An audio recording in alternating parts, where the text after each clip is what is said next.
Start with the tweets. Your thoughts on the president's tweet this morning where he said, listen, we can't keep FEMA first responders and the military in Puerto Rico forever. Well, I'm proud of the president for bringing Puerto Rico back to the front page of social media and of live television media, because it had all fallen to the third and fourth page. Now it's the top of the hour. So thanks to the president for those comments from the perspective of bringing the dialogue back where it should, because that is the most important issue facing America today. It's not the North Koreans, it's not Mr. Weinstein, and it's not these other things other than the California fire, for we feel for those people who've lost their home.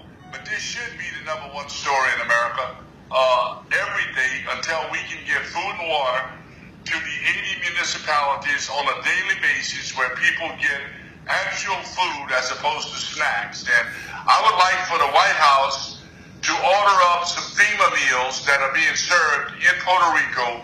And I would like the White House, the Department of Homeland Security, and the FEMA staff to eat that meal as long as the people in Puerto Rico are eating it.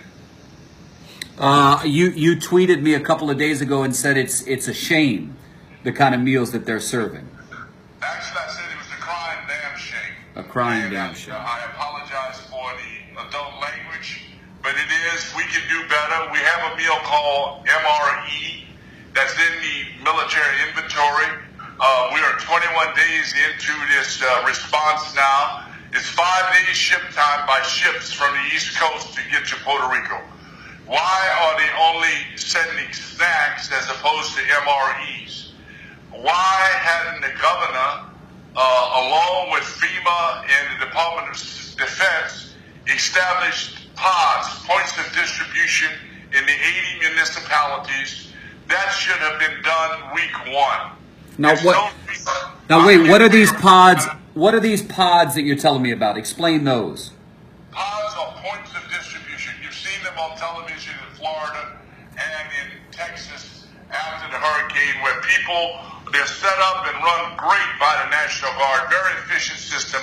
They set them up in areas or in municipalities, and people that need food and water, they drive through, and the National Guard actually put them in their car for them. The cars hardly stop, and they'll put a case of water, a case of MREs, and the people are on their way based on the number of people in their family. That has not happened yet in Puerto Rico. As of last Friday, only 2 points of distributions have been set up, and they had not gotten to the remote areas. What they're using now is a very scattered system, trying to drop them in by helicopters, but you cannot carry enough food for a town in helicopters, generally speaking, and they don't have enough helicopters to do that. We should have trucks in there now distributing food to those 80 municipalities, to people who need food, water, and ice. And all that is hard to do. That's why we send the military. You know, the military, we do hard in hours.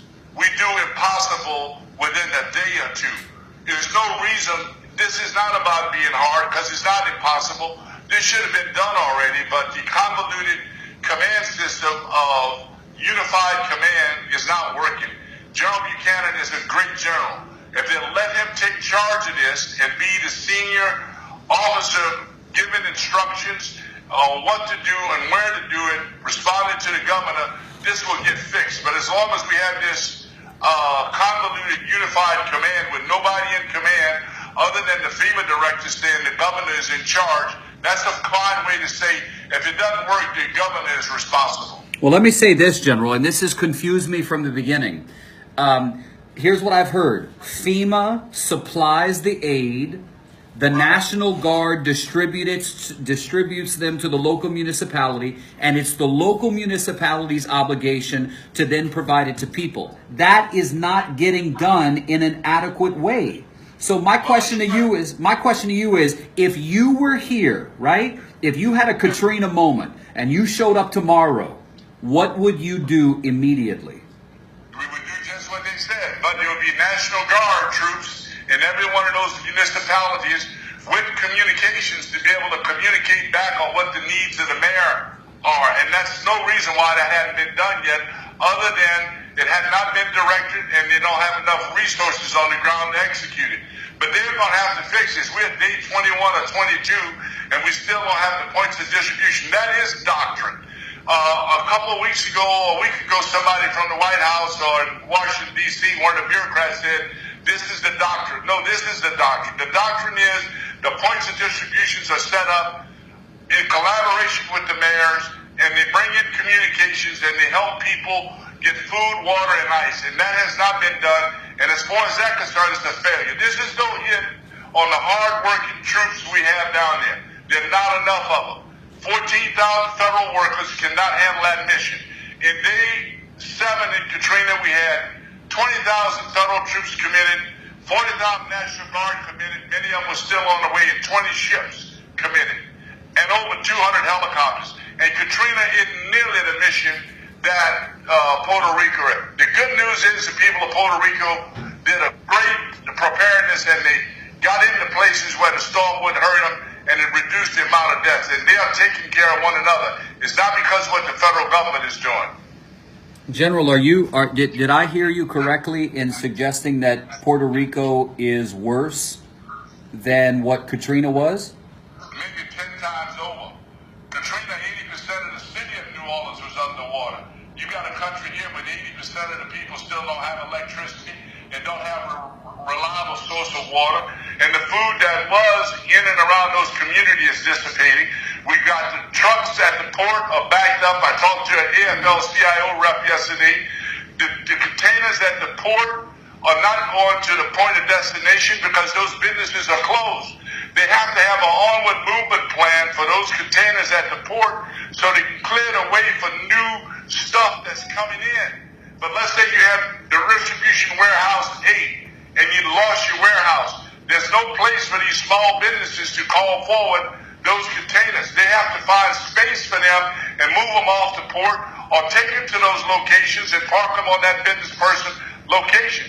We've got to find a solution to this, because if we don't get these small businesses up, 60% of the people in Puerto Rico work for small businesses. If we don't get those businesses up, that economy will collapse. You will not put enough FEMA money in there to get that economy moving if we can't get small businesses up, which they need reliable gas, they need reliable electricity from generators until the grid come up, and they've got to get the cell system up so people can communicate.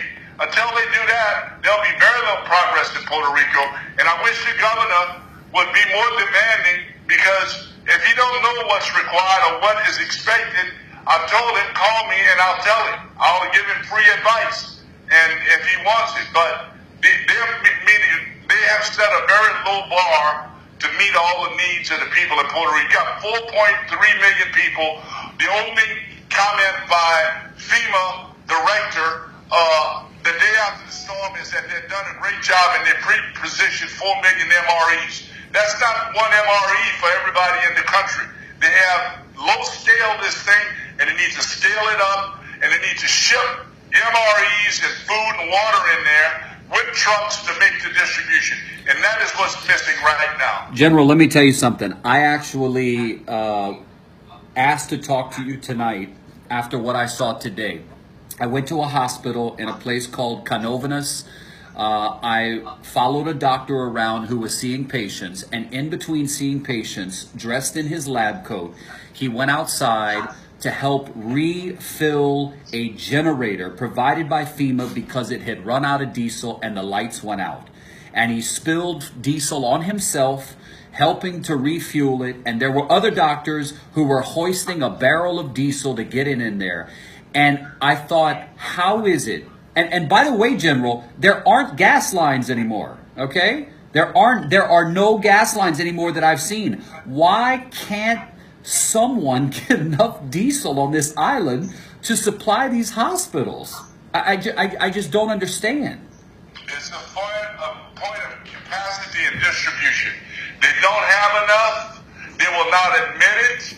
And the people in Washington, it's the bureaucracy. Look, I am convinced the president don't want people eating Vienna sausage and Skittles. And I think he's going to be totally pissed off when he actually sees what's being served down there. If he isn't pissed off, he should be. And that's who he needs to be raising hell at. And I'm glad he brought Puerto Rico up this morning, not from the context of what he said, But the significance of this to the American people who are seeing this low-scale, minimum operation going on where we should have the big dogs running. The Army know how to do expeditionary logistics, but their hands are tied by this unified command. When I was in Katrina, I was the Joint Task Force Commander. They have come up with this concept called JFLC, Joint Force Land Component Commander. So he does not command Air Force, Navy, and Marines that are not on the island themselves. That is a mistake. And they will not admit it because they will not admit a mistake. General Buchanan is a very capable officer. He knows what to do. He's got to be given the asset to be able to anticipate the needs of the people. You got 4.3 million people. You need 4.3 million MREs at least twice a day for every person. That should be the matrix they're using, plus a snack meal in the middle of the day, and at least a gallon of water for everyone. That's 4.3 million gallons of water. Bruh, that is the logistic math that needs to be done. They have not done the logistics math, and the FEMA contract people who are ordering these meals have done it based on the model we use in Texas and in Florida. This is a different storm with a different effect on the entire grid. And when the grid goes down, it is a problem. And they are now captured by their own slow movement of logistics. They do not understand logistics. General, we've got a phrase in South Louisiana where you and I are from. People will say it's time to raise hell in high water. 3 weeks after this storm, does somebody deserve to be fired or replaced? I don't understand what it's going to take for something to change, because I talked to the governor, I've spoke to General Buchanan, I've spoke to the man leading the FEMA effort here on the ground, and everybody compliments the work everyone else is doing and says they're doing the best that they can. The bottom line is they can't seem to fix it. Well, they have a capacity problem. And over time, this might solve itself in a month or two at the pace they're going. As I said, New Orleans, the people in Washington are looking at the calendar, and the people in Puerto Rico are looking at a watch, trying to figure out when the next meal going to come because they're hungry. They're undernourished. They don't have a sustainable food supply, and that what they did has been deteriorated. We got to get this fixed. They're very good at admiring their close-ordered marksmanship by shooting themselves in the foot. Because every time they say that, their audio and their video don't match. They're saying everything's working, but the people are not satisfied. And the ultimate mission of our military is to protect the American people. And this mission, this FEMA DHS mission, is giving our military a bad name because we know better. We know how to do this, but we're not allowed to do it. And that's what the hell's going on. General, thank you for your time. And God bless Puerto Rico and Virgin Island. And I want to tell the American people, what you're seeing on the ground is not what the military can do. You've seen what we can do. And this is not representative. It's a crime, damn shame, that we haven't let the big dogs of the United States Army, Marine Corps, and Navy do what we know how to do, which is expeditionary logistics. So what would you... Anytime in the world. So what would you tell the president? Just what I just said. Let General Buchanan give him the troops he needs, the trucks he needs, and that will happen within days. And they don't have the capacity now, and I feel sorry for the contracting. A lot of FEMA employees are my friends. They're good people. They are. And they want to do the right thing. But they get political sideways. Once we go in and look at who contracted for those Skittle meals, there will be some prominent senator or congressman made them buy that crap in order to get their budget approved. I'll bet you a fat man and 3 chunkies there's a congressman or a senator influenced them buying Skittles and Vienna sausage. Never one to hold back. Lieutenant General Russell Honoré, thank you, sir. God bless Puerto Rico, Virgin Islands, and the United States of America and our great military. Thank you, General.